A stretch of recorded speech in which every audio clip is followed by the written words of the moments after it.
Okay, I just finished inking up my negative, and I'll remove it from the drawing so you can see how it would look against white paper. You can notice that there are several areas where I've left a few little gaps out in the areas that are mostly white here.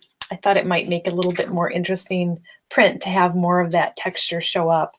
So as I was drawing it, I was thinking about the shape of those clouds so that it looked like it was drawn that way on purpose and not just poorly covered. So what I'd like to do, since this is still a little bit sticky, is I'm going to add a little bit of cornstarch, and I'm just using this brand of cornstarch. It really doesn't matter whether you're using cornstarch or baby powder, talc, whatever.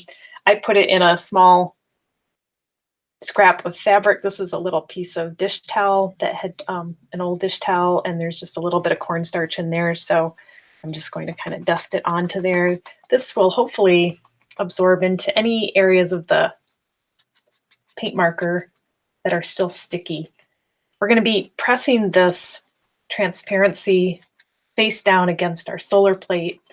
And if it's too sticky, what may happen is part of the drawing may stick to the plate, stick to the solar plate, and then if you have to make a second exposure, part of your drawing will be ruined. It'll be lifted off the film. So this will allow us, hopefully, to use the same transparency for our test exposure as well as for our final exposure. So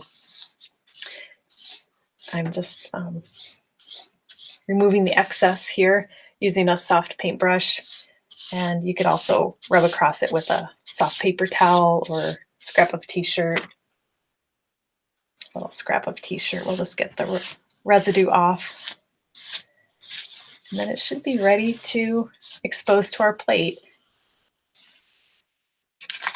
So whichever side you draw on the transparency, you should, when you're exposing it to the plate, you'll flip it over. So that will reverse the image on the plate. And then when you go to print it, it will be oriented the way you conceived the sketch.